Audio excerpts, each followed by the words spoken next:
Okay, so on today's gratitude entry, I am going to give I am grateful for the state of Mississippi. And here is why. Dr. Amy Lippert from University of Southern Mississippi. Amy, if I got that wrong, I'm really, really sorry. She has invited me to come back and to present at the 2023 MISHA Annual Convention. So I hope that you come join me and a bunch of amazing Mississippi speech language pathologists on Friday, September 22nd. Let me double check that I got that date right because that'd be embarrassing. Yes, Friday, September 22nd from 8 a.m. to 10 a.m. And I will be going through how to conduct a clinical swallow evaluation for early intervention through school-age children, as well as how to write functionable child-led goals that are just easy to collect data on, but also they're purposeful and meaningful. So, dear state of Mississippi and fellow colleagues, I am grateful that I get to come spend time with you at the Refugee Hotel and Conference Center in Flowood, Mississippi. And again, Friday, September 22nd, 8 a.m. to 10 a.m. So y'all sign up for the Mississippi State Speech Hearing Association Conference, and I will see you there.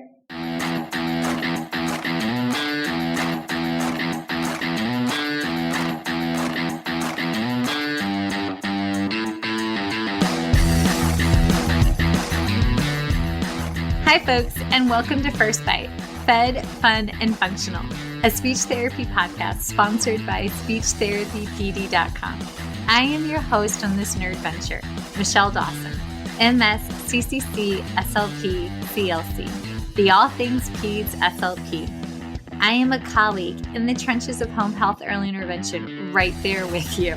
I run my own private practice, Heartwood Speech Therapy, here in Culvertown, South Carolina, and I guest lecture nationwide on best practices for early intervention for the medically complex and fragile child. First Bite's mission is short and sweet, to bring light, hope, knowledge, and joy to the pediatric clinician, parent, or advocate. By way of a nerdy conversation, so there's plenty of laughter too.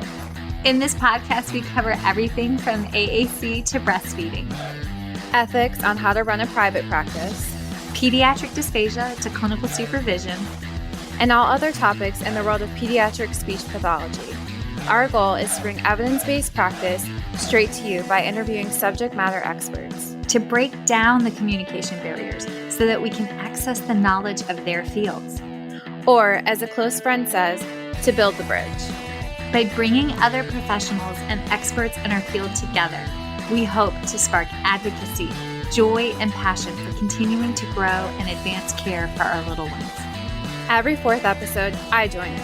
I'm Erin Forward, MSP, CCC-SLP, the Yankee by way of Rochester, New York transplant who actually inspired this journey.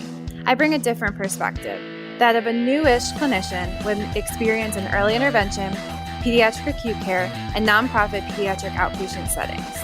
So sit back, relax, and watch out for all our squirrels and enjoy this geeky gig brought to you by SpeechTherapyPD.com.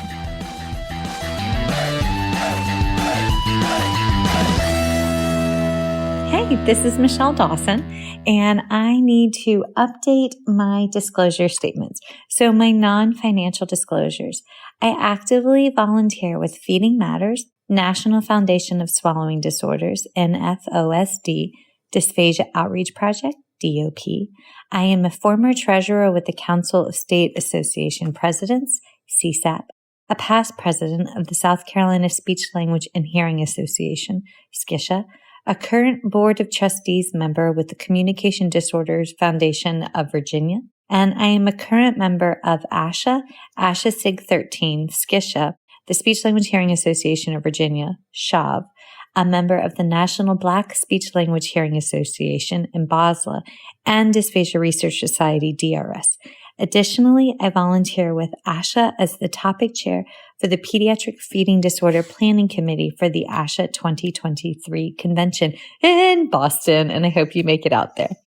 My financial disclosures include receiving compensation for First Bite podcast from speechtherapypd.com, as well as from additional webinars and for webinars associated with Understanding Dysphagia, which is also a podcast with speechtherapypd.com.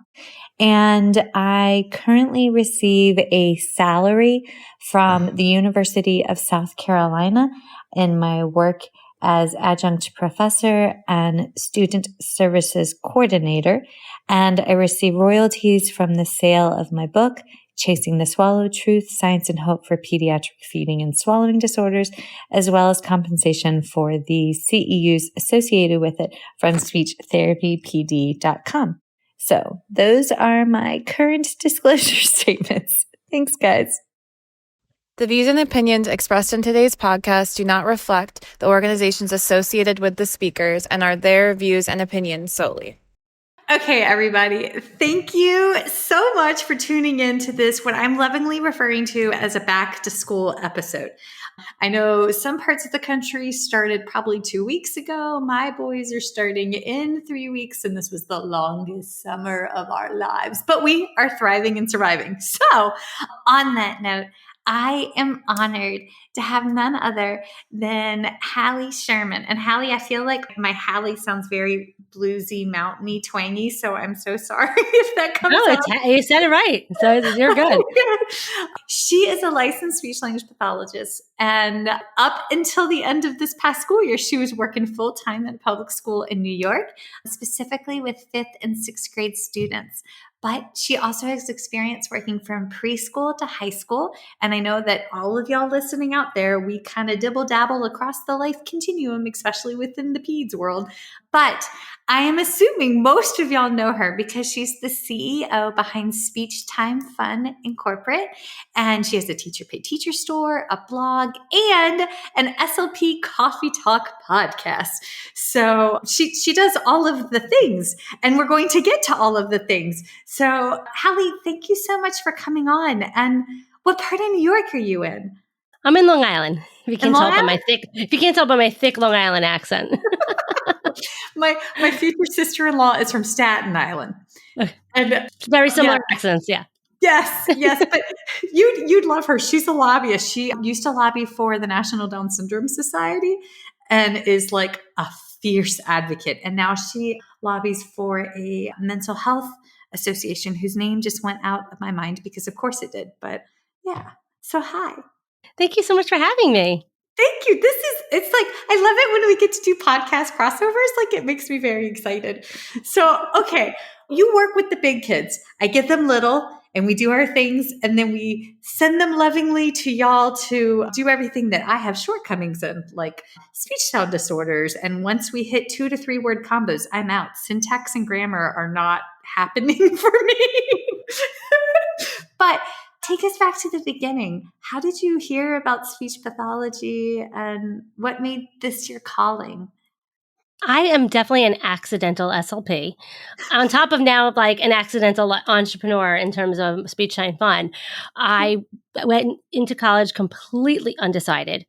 My mother is a preschool teacher for the last 25 years, always wanted to be an elementary school teacher. She's like, go for teaching. I'm like, nah, that's not for me. And then my father was like, go for business. And I'm like, nah, not for me. So I went in completely undecided. And I always knew I wanted to do something with children, but I didn't know what. And I happened to meet someone freshman year, a friend of mine, and she was taking these speech classes. I'm like, what's that? And she was telling me about it. And I'm like, sounds kind of interesting. And so I took some classes, and I was never the star student. I was that B student just by like, without having to try. Anytime I had to make any effort, I quit in terms of like if I went to an honors class or things like that. So also I'm taking these speech classes, which are very science rich classes. And I found myself actually studying and fascinated in it. And I'm like, I guess this is my calling. And then I just went, and this is my personality. When I find something I'm into, when I find something I'm passionate about, I just dive fully in. And so I just spent every summer working, finding any opportunity I can get, any internship, any experience. I wanted to just soak it. And besides, I was like becoming like a resume, like filler upper person. Yeah. But I just found myself like subbing in preschools and camp counselors, and I found a speech clinic I went to school in Buffalo, New York, and was helping out. I spent a summer there working in their clinic just to like be surrounded by SLPs and what they do, and I just haven't looked back. So yeah, went to grad school right away, moved back home to Long Island, decided to follow my college sweetheart, and we ended up getting married and having kids now here on Long Island. And yeah, when I first got into the field, I knew I wanted to work in a public school setting.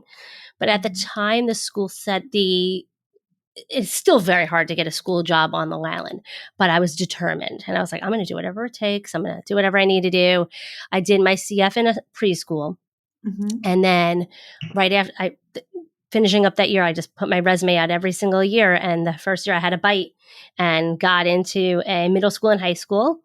And I was a leave replacement. I just hopped leave replacement to leave replacement until I finally got hired as a tenure track position in a public school in New York. So, and here I am 16 years later. Nice. That's amazing. Okay. So what I have found, because I've been fortunate to work in like some rural locations and some city locations, is that there's so much beauty if you step back and you take in what different opportunities, because it expands like our scope, like it expands our understanding of where our students or our patients from coming from. So having that experience with the preschoolers and the little ones, did that like kind of help shape you for wanting to work with the older kids? I actually was the position that was available. I'm going to be honest. I will be honest. When I walked in, they're like, "Oh yeah, we need someone like to start tomorrow." I'm like, "I'm available." Like, okay, so you're going in the 5th and 6th grade building. I'm like, okay. Okay, They're but so I good. did have this a little, but 2 years prior, I did work in a middle school and high school. So I'm like, okay, they're kind of in between where I was and where I was then. And I'm like, okay, so if I could take like what I remembered from my graduating elementary students, and then what I had when I was in the middle school and high, I just had to like plot myself in the middle, and I Yes. had to like just get that perspective. Okay, I remember the fears of those graduating elementary school students. Like, wait, I'm still continuing speech. Like, what's that about? And then I remember my high school students like, wait, I'm still in speech. I'm like, yeah, you are, kid. And so I had to really get creative. And Yeah. that was when my first year, anywhere in the school, your first year, you're really just learning that like the environment. You're not perfecting your craft at that point. So the first year I'm like learning like what's lunch duty, bus duty, all that fun stuff. And then I had a couple years where I just was finding this was like before Teachers Pay Teachers, before Pinterest, before speech blogs. There was nothing out there for SLPs working with older ones. It was like, what? Commercially Crickets. available products? Super duper, So like, that was all that was I have available. literally removed all of their products from a clinic in the past. I kid you not. When I was the clinic coordinator at Francis Marion University, everybody only knew how to do flashcard therapy. And I was like, how does this carry over to actual factual like content knowledge? Like, Mm-hmm. so I went in and I pulled all of that stuff off the shelves, and the students thought I'd lost my mind. And I was like, no. They don't come in and you wave a wand and they magically learn this. It has to be applicable, and you have to understand the theory into action. And you know what? It was a huge positive change. But, Mm-hmm. It's a bit like I was forced to figure it out. I was using ESL resources, reading yes. teacher resources, because I'm looking at the goals that I inherited, main idea, sequencing, inferencing. I'm like, I don't know how to teach this. I didn't learn this in grad school. And that was when I started Speech Time Fun, because I was like, if I can't figure this out, someone else is struggling too. Yes. And that was why I was like, let me just start documenting this, what I'm doing and figuring out on my own. And I had a lot of behavioral issues those first few years when I had no idea what I was doing. Yeah. So you don't know this from Adam, but both of my sons have had speech therapy. My youngest one couldn't hear for the first 2.5 years. So we had some surgeries, and then he saw like Dr. Angela McLeod, who's like basically a goddess, and I love her. And she got him talking and worked us through all of his different sound patterns. Although I will miss him saying fire truck with an F substitute in the middle of church because we went to church on a main street in downtown Columbia across the street from the fire station. And when he was like 2 and 3, he would say, "You get to fire," and then drop the F-bomb. And preacher was always like, "So Dawson's, how's speech therapy working out?" We're like, we're still we haven't been discharged yet. I'm still enrolled. But my oldest, he was a pandemic baby, and he also had a gnarly concussion. So he struggled with spelling, could read, but spelling it still stumps us. So it's been really interesting to watch how they've navigated this, because we just finished 4th grade, but staying motivated to want to go. I've watched because he's always been in university clinics, I've watched as professors, the grad students have had to shape intervention around his very passionate history buff, battleship. It's been cool to watch. So what it's on my side, I can't be an SLP in that role. I'm like straight mom. It's magic. And I know y'all aren't doing magic, but you are doing magic. So how does it work? And it's funny, like now if you said like go back to the little ones, I'm like, I wouldn't even know what to do. Paw Patrol, I know about that stuff. And I know about Paw Patrol and Bluey and all that stuff because of my own children. But I'm also like, they're my own children at home. I don't want to work with that age anymore. Like when their friends, moms, like parents ask me, or like family members ask me about early intervention, I'm like, you're asking the wrong SLP. But now once you start getting those like aha moments with the older ones, 4th, 5th, 6th grade and up, like you can't go back, because it's like, it's just so rewarding to be that one person in their day, in their week, where they feel successful. Yes. I find a lot of times my students, they're in an inclusion setting, they're in a resource room setting. Like speech is just one of the pieces of the puzzle. Yes. Unless, of course, like there's the Arctic and fluency cases, which still also, they might also just be carrying that baggage around and like might be getting counseling and some other things. But for the majority, like so many of my students are having severe learning difficulties, and they're totally being told throughout their day that they can't do something.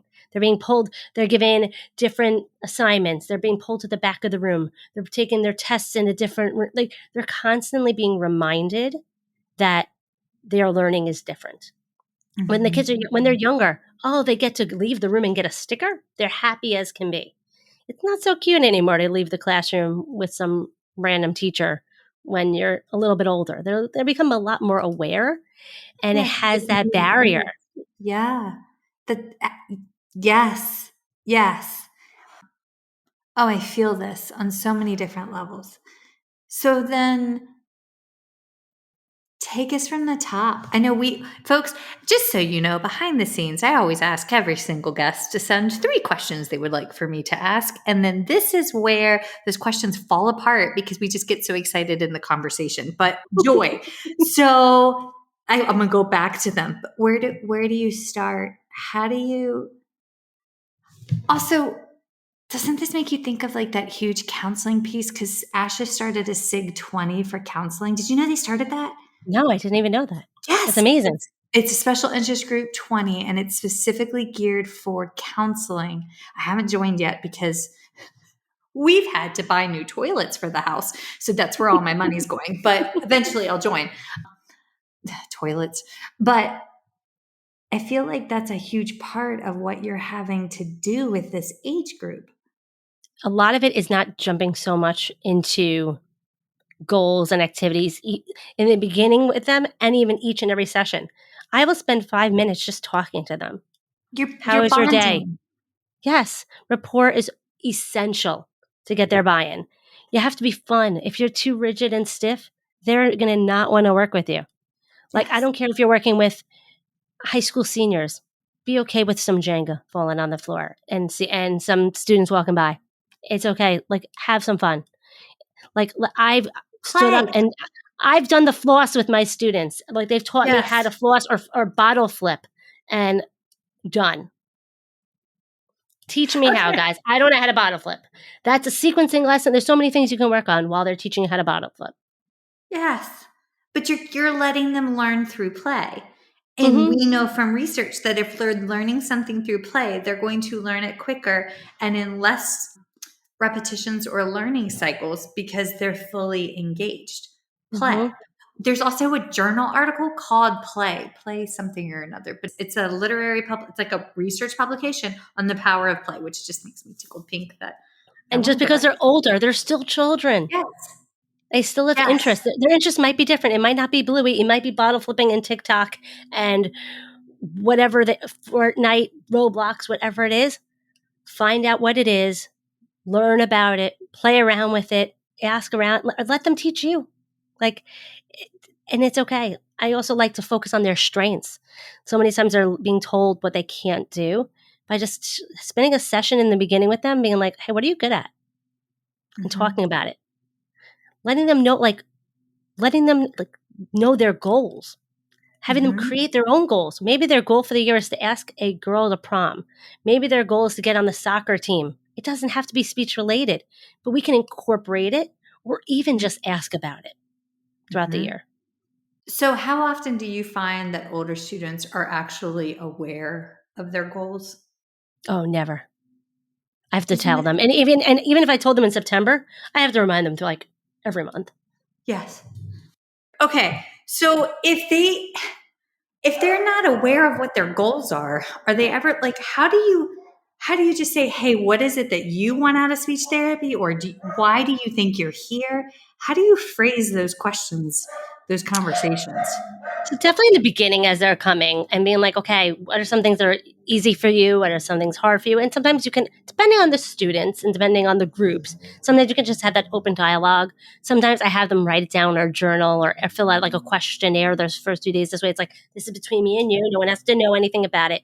But even just having something on your wall that has all the different like types of goals, like vocabulary, answering questions, like comprehension, sounds, like just some grammar, conversation. So, and Like I a literally, flow what, chart. yes, and I'll literally point to the wall, be which one's hard for you? Which is what did we work on today? That's what your goal is, like, and it's okay. And everyone, sometimes so many kids will be like, I speak fine. Why am I here?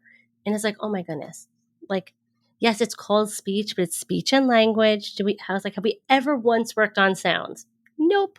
Like, and then even as I'm teaching my lessons in my introductions and my conclusions, I'm always reminding them like, hey, has your teacher ever said, hey, what is this whole thing all about? Or can you tell me in your own words? Is that easy or hard for you? I'm going to show you a way that's going to make it a lot easier so that when your teacher does this, you know how to be successful. So not only am I showing them, okay, what I'm working on and why, but how it's going to relate to what they're doing in the classroom. Because if they don't see how it's going to help them, or again, if it's like a conversation or something like, hey, have you ever been out with your friends and had a hard time communicating X, Y, and Z? Making it relatable to their life so they see how it's going to help them. Otherwise, we're really just doing something in a speech closet. I work in a speech closet. And why would they do it outside of your closet? Why are they going to, one, do it inside your closet? And why would they do it outside your closet if they don't see why? Literally, my first job was a speech teacher with a bachelor's degree in Virginia, and they gave me an actual factual custodian closet. I had to remove the mop in the mop bucket in order to have a space. And I was like, this is not safe to have the children sitting on top of the drain pipe.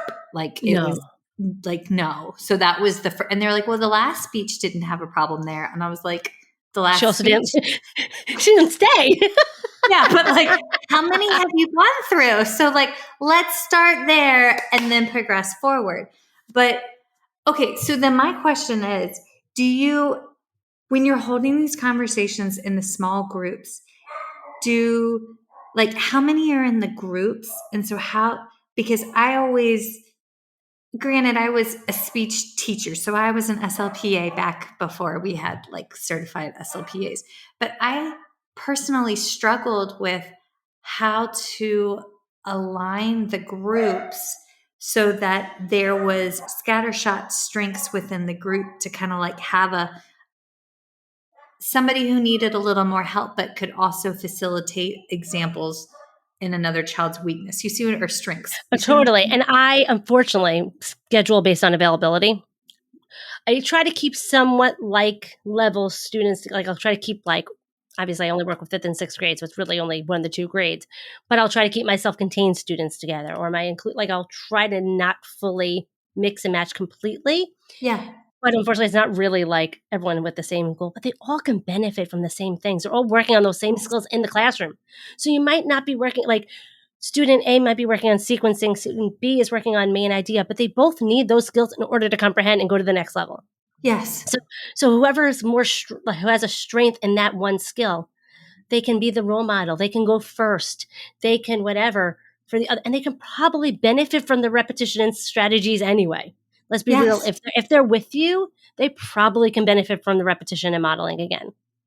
So, yeah. How much fine motor okay, when you're talking about like the sequencing and all of this, I always found that when I was doing intervention, I had to bring in tangible objects. And I don't know if that's because I have the ADD, ADHD and can't sit still and like focus without like some type of, y'all, as we're talking about this, I'm like stimming and my hands are flying. But I would bring in like, there was a activity I found in a book once upon a time where it was like a rope that you work down the different objects on the rope. Do you know what I'm talking about?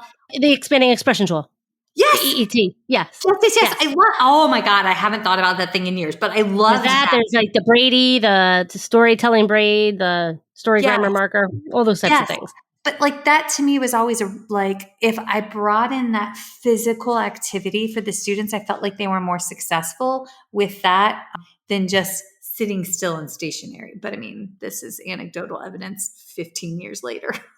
Well, I'm like, let's stand up and play some Jenga. Let's play, let's move around the room. Knowing your students and their learning styles is also another thing you can do in the beginning as you're learning your students. There's so many free learning style quizzes online. Let them take it. Let them learn how to advocate for themselves. Oh, I need flexible seating. Oh, I need to stand up. Oh, I need a wobbly chair. I can't sit in these rigid chairs. I need frequent breaks. I need to hum while I'm thinking. Let them learn it. You hear about it too, and then teach them how to advocate for themselves, because who says they have to be sitting down in a chair with a paper and pencil? Thank you. You have girls, 2 girls? I have 2 girls. I have a 9-year-old and but this is airing, a 5-year-old. Yes, I have the goose and the bear. So we're 2 boys, but they are, especially the little one. He's like, I tried to tell my body to be still, but it does not want to learn that way. But where they were in South Carolina and the start of the school year, we've put them in a different private school. It allows for learners that can't sit still, like you're allowed to move. But the fact that we have to say allowed this day and age with this much research behind learning styles is kind of scary to me, that we're still in classrooms where neurodivergent children can't move their bodies. Yeah. Mm-hmm. And that's where we become an advocate for our students as well. Like, hey, we know we have proof that it's working in our therapy spaces with these things. Like you're not seeing it in the classroom because you're not giving them the space to be themselves and learn the way they need to learn.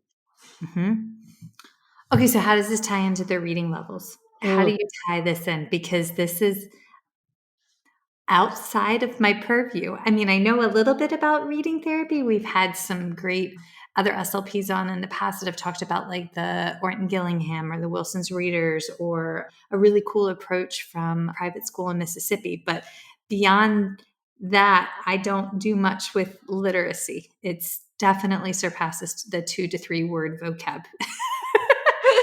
Well, if you look at if there's a Scarsborough reading rope, and it's a whole rope thing, visual.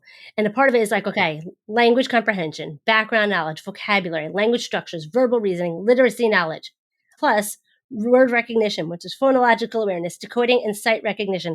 All that stuff is our domains, like other than like the sight recognition, like sight words, which still we can follow that. Like, wait, this is the Scarsborough reading Scarborough, yeah, SCARBOROUGH, yeah. Okay, I found it. Yes. Okay. So, and then all that together combined makes a skilled reader. So, like, reading is really complex, and it really is a language task. So our students that are struggling with language, maybe early on, those EI students that you might have been, your preschool students, if they don't have these foundational skills, they're going to be weaker readers later on and have weaker comprehension. Okay, folks, if you've never seen this image, it's beautiful. It's Mm-hmm. literally a braid, and it's how all of these little pieces intertwine into the braid and build upon one another. But I've never seen this graph before. That's wonderful. Right? Isn't it just so amazing to see, like, when you see it in, like, right in front of you, like, oh my goodness, vocabulary, language structures, verbal reasoning, like, that is us. Yes. And we are that piece of the puzzle. This is okay. So I hadn't heard about SLPs engaged in literacy at all until I went to South Carolina.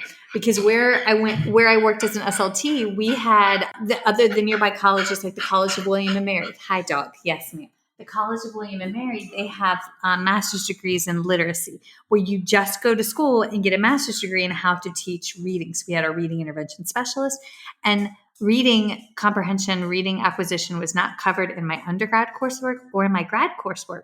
So this was like a foreign concept. Moved to South Carolina, and the University of South Carolina, which is right down the street, and I would get their students, they have the scroll lab, they have all of this dyslexia deep literature and researchers right there. But it was like a whole new concept when the students were coming to me for early intervention. They're like, well, how do you engage in literacy or pre-literacy skills? And I'm like, what are you talking about? Where vocabulary and just word knowledge and concepts is pre-literacy skills. So our students become, if they don't have an adequate vocabulary, if they don't have like the background knowledge and things, they're going to have a harder time getting words into their like long-term memory to be able to read more fluently, because they're just not familiar with the words in front of them. It has nothing. Even they can decode all they want. If they don't have that vocabulary piece, they're going to struggle. And it was interesting. It wasn't until my daughter, who's now in third grade, started like getting into more of the advancer reading levels. And I remember her asking her second grade teacher, I'm like, why is she not progressing like she was last year? And she said, because once they get to a certain level, it becomes more about comprehension than the decoding. Well, think, okay, our students, they can decode, but if they can't comprehend, they're going to be stuck at a reading level. Yes. And so a lot of times our students are weaker readers, because here's some evidence of why that could be. And they're in a third, fourth, fifth grade classroom reading maybe at a second, third grade level. Is it that they're not capable of learning, or they're not capable of learning with that reading material? Do they not have the vocabulary or background knowledge or language structure in order to comprehend that reading material? And that's why it's so essential that if we're not teaching reading, we're teaching language. Why do we have to, if they're in fifth grade, why do I have to bring in fifth grade material? Why can't I bring material at their level? And you can still marry it to their passion. You can find printed word material that a fifth grader may find appealing, but at an easier level. But okay, so then my next question is, I know that will take time and energy to actually look for those resources, but like, hint, hint, you kind of did that for us. Yes, there's tons of resources out there. So newsela.com is one resource right there that you can take a news article, things that are relevant in the world right now.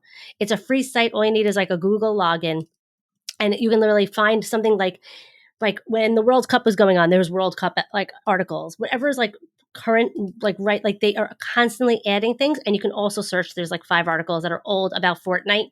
Feel free to use them, and your students can tell you what's like been new since then. But you can literally just change the lexile, and it just changes the reading level. It gives you like 5 options for that one article. That's amazing. So you print it out. You can white out where it says like reading level or whatever. Your students won't know, and done. It's just one example of like how you can literally just change the lexile from right then and there. And it's called NewsELA? NewsELA.com. Okay. Someone might send it might have been NewsELA, but I call it NewsELA. I don't know. This is lovely. I just found it. Yes. Mm-hmm. Wonderful. Okay. You literally just click an article, and it says like there's a drop down menu, and honestly, just go to the lowest one. Who said like, and you can play around with it, and you'll see as you go higher up in lexile, the vocabulary is more challenging. The sentence structure is a little bit more complex. The length of the text is much more complex. So it's just like, okay, where are my students at? Where do they need to be? Do they need to be using, are they learning at the paragraph level? 2 paragraph, where's the breakdown? and teaching them where they are at and building their confidence, starting where they can be successful. Get them that quick win. Okay, I'm just thinking, I have a very dear friend who is a certified brain injury specialist, but she works with adults post-stroke, but post-TBI. And her and I were having a sidebar conversation about, like, you know, when the brain's recovering, if she's got readers that want to read that, I am sending that to one of my girlfriends for her adult patients, because that's a phenomenal tool. Okay. Mm-hmm. It's news. It's written for kids, but it's just news at a simplified level. This is brilliant. Okay. Give us another one of your favorite resources. Another favorite one is Doggo News is another news website. It doesn't have different reading levels, but it has embedded videos. So it's a great one where you can, it's very wordy, and I might just simplify it for my students, but I like that it has videos to build in that background knowledge. So I always am doing pre-reading strategies, like, hey, what do you know about zebras? I'm making this up. And they might have videos about zebras right on that website to just introduce them to the concepts. You can have that conversation and then read the article, because we all know if your students have that background information and that buy-in, and they see the benefit of it, and you can see where that breakdown is before introducing a concept. And then you can teach them to do that same thing for them. Hey, your teacher just gave you something to read on X, Y, and Z. If you're not familiar with it, you can go to Kiddle.com or one of those other search engines and learn about it before you read that article. Brain Pop Junior is a favorite in our household. Has your daughter discovered Brain Pop Junior? Yes. Love Brain Pop. It's a Brain good one. Pop, they love Brain Pop, but it also has in it the videos, so that kids that learn that way, that visual learning style, can really soak it in. And they have the world's worst dad jokes. Y'all, if you're listening, my husband is a connoisseur of bad dad jokes, and hey, at the end of every podcast, I tell a bad dad joke, so it's really okay. Really? Yes. That's awesome. He has a cheat sheet. I found it in the notes tab on his phone, because he was like, we were getting something for the house, not a toilet, but something else. And he was like, baby, put it in my notes. And so I was like typing as he was taking measurements. And then there was his dad cheat sheet of bad dad jokes in his notes tab. And I didn't burst his bubble and let him know that I found his adorable little bit But jokes are a great way to build vocabulary and build rapport with students as well. So one of my favorite ones, and this at least gets that smirk for that student that will not want to, show me any sort of emotion. Yes. How do you get a tissue to dance? How do you get a tissue to dance? I don't know that one. Put a boogie in it. That's good. That's a good one. You can add that to a cheat sheet. I was like, you can't say blow on it to a kid, but that's what my husband would say when the children aren't around. But yeah, sorry, that's a little colorful humor early in the day. Oh God, what do you call a cow that can't walk? What? A hamburger. I was like, that's not funny. That's not funny. I grew up, we raised beef cattle, and my husband was like, yeah, but they're delicious. And I was like, that's amazing. Okay. But it's true. But it's true. So like Brain Pop has some good visuals. I also, Mystery Doug is another site that is free, that all you need is a login. And if you share it out to like 5 friends, and I think 3 of them have always been like other email addresses of myself and like my husband, you can get access to the archives. It's like 5-minute videos on anything. He has a new video every Monday. So one time was all about magic, or how are rainbows created, or how is chocolate invented. That Mystery Doug, he's a good man. And it's like 5-minute videos, so you can work on comprehension skills, but also use it to build that background knowledge before a reading task. Like it doesn't also comprehension doesn't have to always be reading. We can do listening. There's other modes of learning. So just making it interesting and exciting for our students, and using their interest. If they're like, there's a YouTube channel called Colossal Questions, and there's one on like why do we fart? Like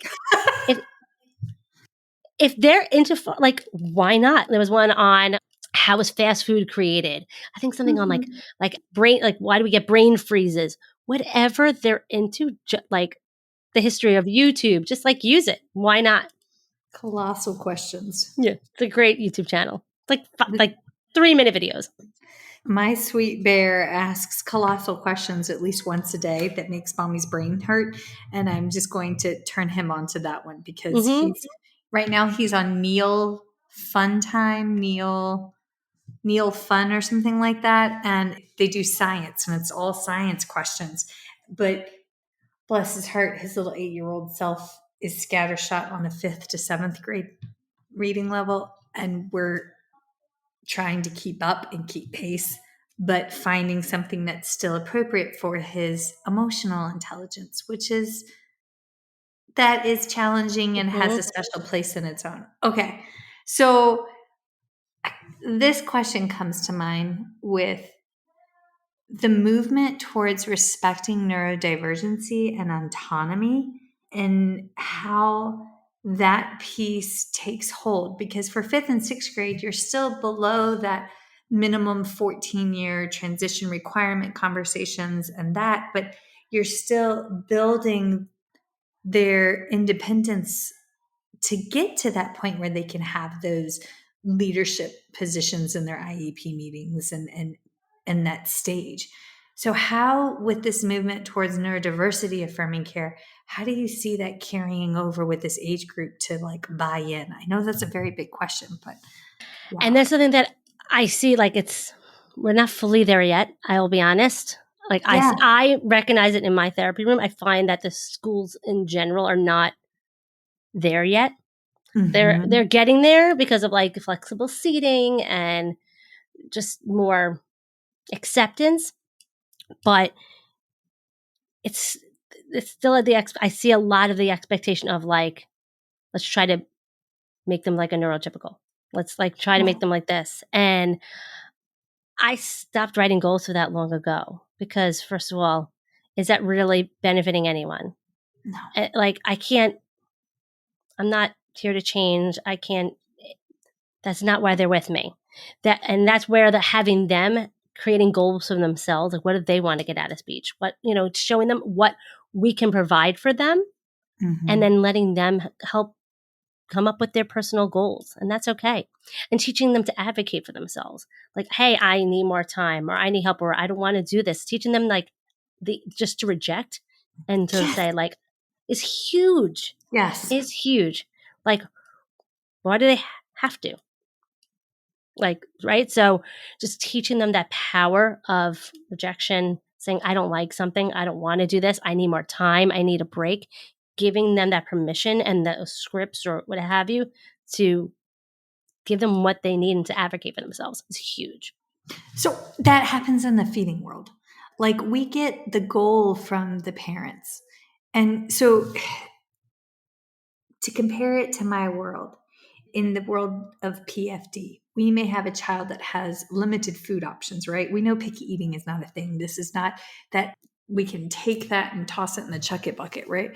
But they have a limited food repertoire for a medical etiology, right? We're seeing a behavior that's based off of a sensory experience, that's based off of a medical diagnosis, whether or not it's yet known, right? It's one leading to the other, leading to the other.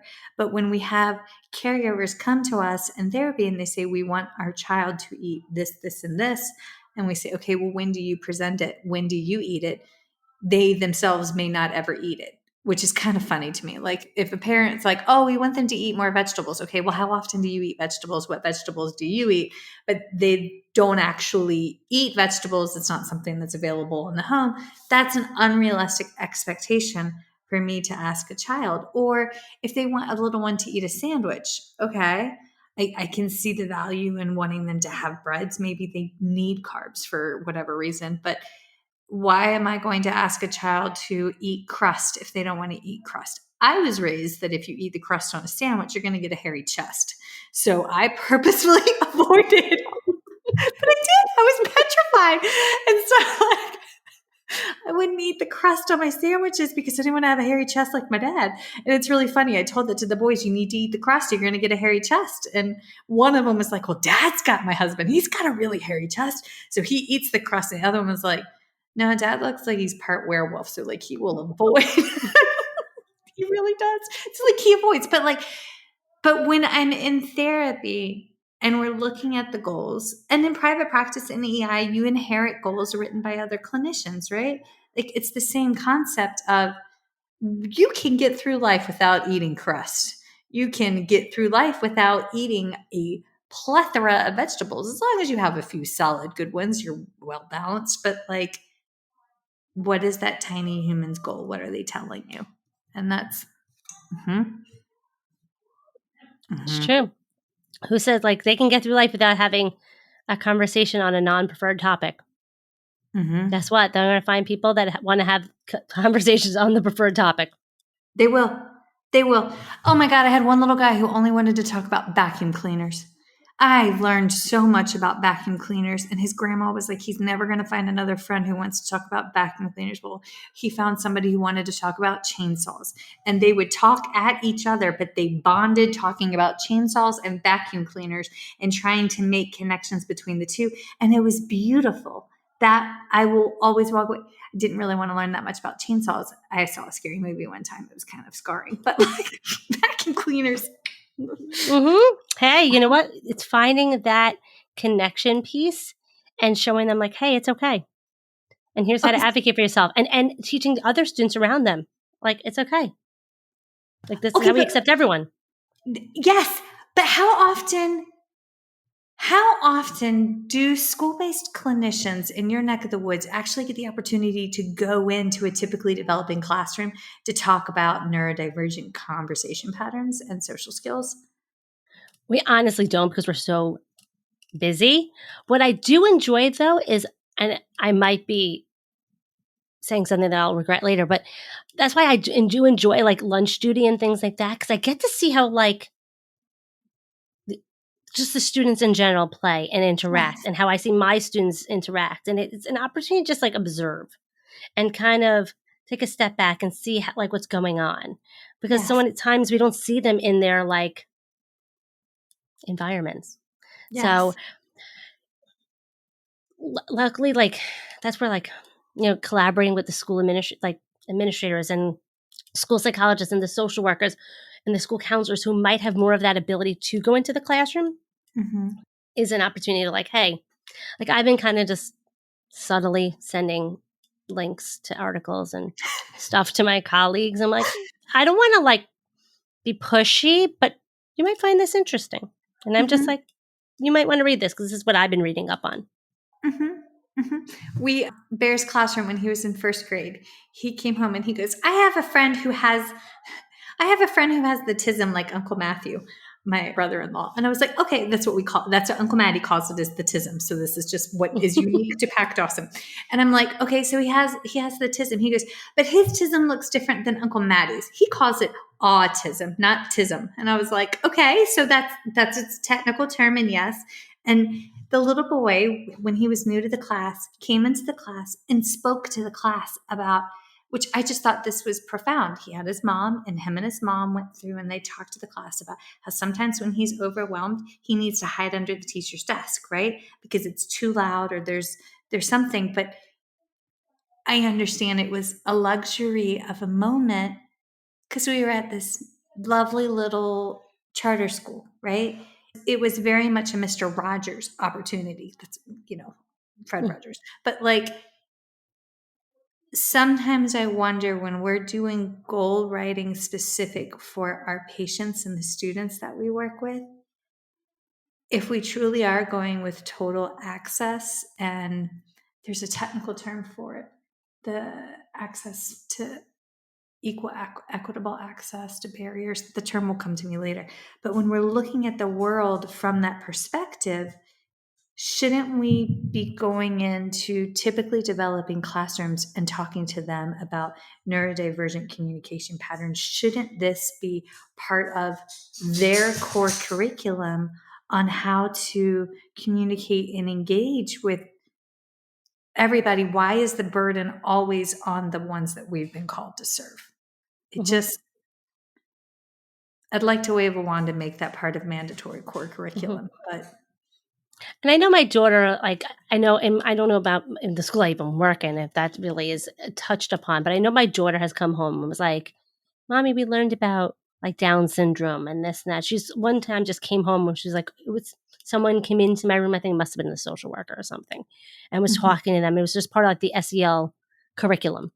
What is the word? SEL? Like SEL, like the social emotional learning. I think it was part of that curriculum or some sort of curriculum, maybe social studies. No idea. But it was definitely a part of it, which I thought was very fascinating because she came home asking me about it and we talked about it more. I'm like, yes, some of the students that, mommy works with has some of those things and like, oh, okay. And just brought her awareness. Yes. Which I thought was interesting. And it's like, oh, like it starts the dialogue. And I think it's beautiful that they were talking about it. Yes. Okay. So we've been talking about goals and we've been talking about this, but how do we make this fun for us to work on like critical thinking goal? Like, how do we make it fun? Because I like that that's the name of your podcast and like your well, not the name of your podcast, but the name of like your company is fun. Using their interests. If they're into farting, using their interests, incorporating games, finding articles on if they're into chainsaws. I bet on Wanderopolis.com, I bet if you type in chainsaws, you might get a whole article on all about chainsaws. I know there is one on refrigerators, like how is a refrigerator made, or like the history of the refrigerator. I did find that one. But if they're into soccer, there is a YouTube video on like a soccer player miss or fail or score or miss or something like that. They can predict whether or not the soccer player is going to go. Like, let them use that as part of the lesson. I love using Pixar shorts and like different YouTube videos. There's one, the snack attack. There's coin operated. There's, oh my goodness, there's a million videos under the sun that I love using. Oh my goodness. One man band. Glued is one where a kid is obsessed with like video games.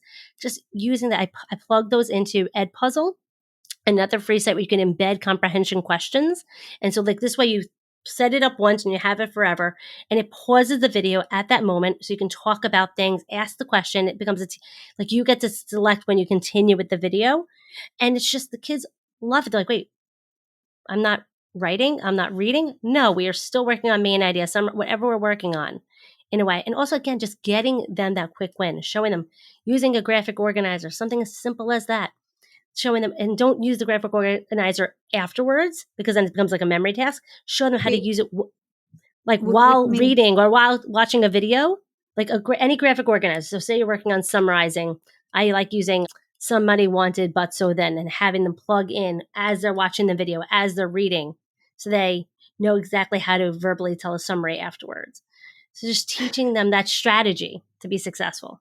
Okay, when you said graphic organizer, my brain tried to dig deep in the recesses of 5th grade, and I was coming up with like the what is the Lisa Frank folders. That's as far as I got, and I was like, "This is Michelle." Because our students don't know how to they don't know what to listen for. So we can give them a visual or some sort of tool so they know, okay, let me take that cognitive overload out of it and say, you're listening just for this, and teaching them to do chunking. Okay, we're gonna read a little bit, or we're gonna watch a video, or listen to it. There's the 6-minute podcast. So there's a podcast that has like many episodes. It's all 6 minutes long. Another thing that you can, it's like a mystery. You have to start at episode 1, otherwise you'll be very confused from experience.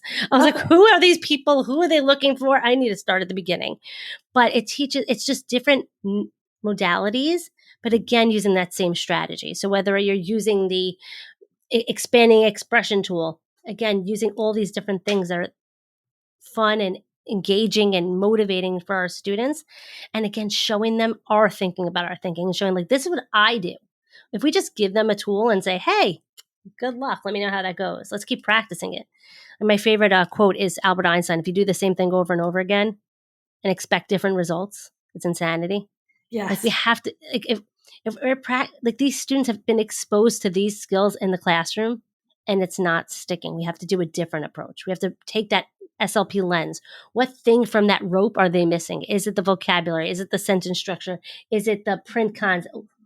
Whatever it is, and hone in on that and show them how to build that weakness using their strengths. I love that. Okay.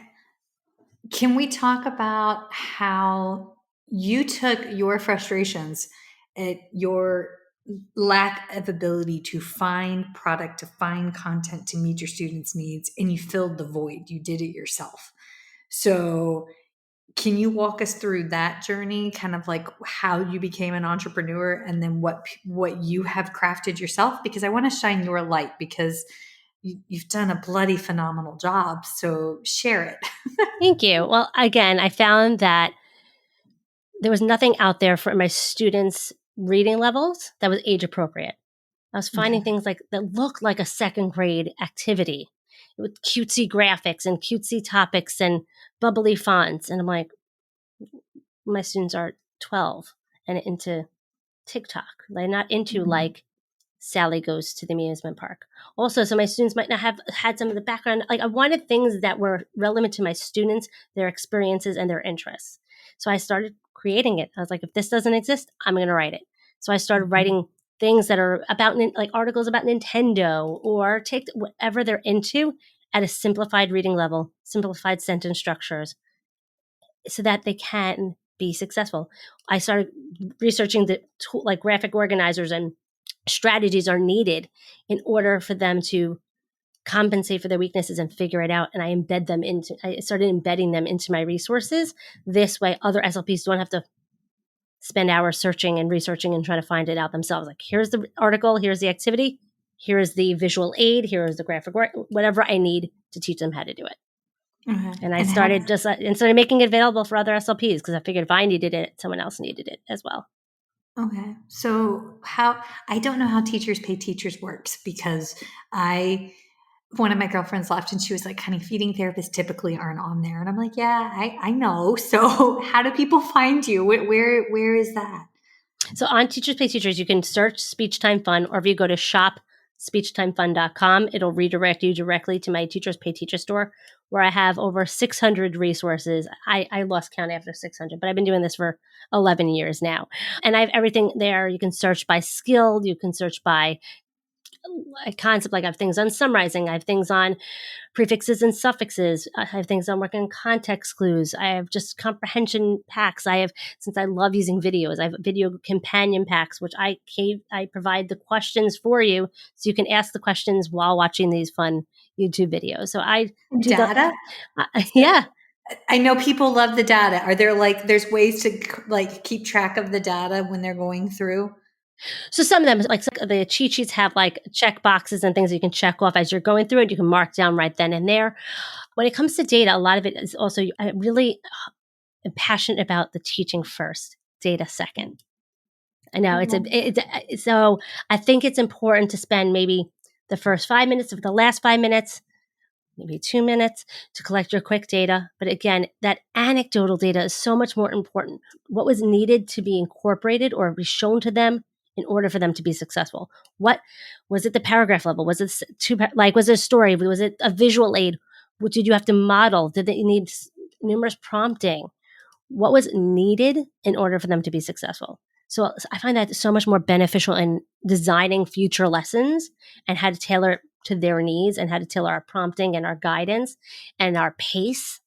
On that's the beauty of what we do, is no one's forcing us to go to the we don't have a curriculum map. And that's why I find it so important. At the same point, that's why I did create a digital data tool for my SLP Elevate membership. So this way they have a digital data tool in the beginning, at the end. They can easily plug in their goals, plug in their data, and then move on and go back to teaching. Because that's what we're there for, is teaching, not data. Okay. So much to unpack in that. One, I love that you're not harping on the data, because that's just but that's also neurodiversity affirming and trauma informed. So Erin co-hosts with me. She's actually seeing patients all day today. She normally, when her and I can align schedules on Thursdays, we record together. But in one of the projects that we're working on, we're talking about trauma informed goals. And when you actually write a trauma informed goal for speech therapy, the goal, you embed the strategies and the supports within the goal. It's not like an afterthought, because you have to target this from the perspective of those individuals may always require those interventions and those supports to be a successful independent communicator or eater in all settings. And that's okay. We all need some level of support and scaffolding ourselves. It's just that over time we've learned to forge that for ourselves or put ourselves in situations where that's readily available, right? But if we shift it and embed that from the beginning, I feel like that's another way to build confidence for the students, because they don't have to worry about like the rug being pulled up from underneath of them. So I love this. And also just spending the time, especially when you're evaluating the student or collecting your baseline data, to really get a true impression of what your students need, that we can really write a goal that they can attain. Yes. We don't want to write a goal where you're like, I don't know how they're going to get this by June or in a year. And then at the end of the year, they're like, okay, am I going to roll this goal over? Like, no, we want them to be successful. Doesn't mean they're graduating from speech. It means they're graduating from that goal and they can move on to the next thing. Yes. So the better we understand where they're at and how they learn, we can write a goal that is appropriate for them. Yes. Okay, wait, you talked about a membership. What is this? So 2 years ago, I realized people were saying to me, Hallie, you have like over 600 products in your TPT store. I want to buy everything. How do I know? Like, I'm getting lost in what to find. I started a membership, SLP Elevate, where every month members get like a themed pack of resources, giving them all the activities they need for the common goals for older students. So figure May was TikTok, June is ice cream, July is sea creatures or water parks, or August, one of the two. There's just all things relevant to older students, and they get fiction passages, nonfiction passages, all written at a lower Lexile level, but it's still topics motivating to older students. That's amazing. They get a goal bank, they get a digital data tool, they get access to me to ask questions and things of that nature, and tons of tutorials and stuff. Okay, beautiful. Okay, take us to your podcast. What can folks find on your podcast here?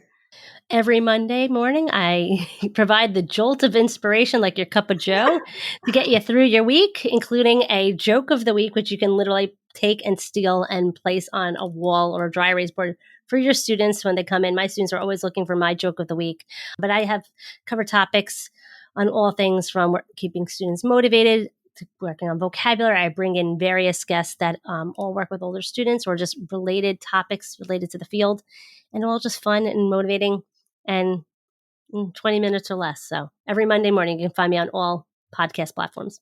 Cool. SLP Coffee Talk with beautiful purple glasses. Yes, because everyone loved the way I say coffee and talk, so why not?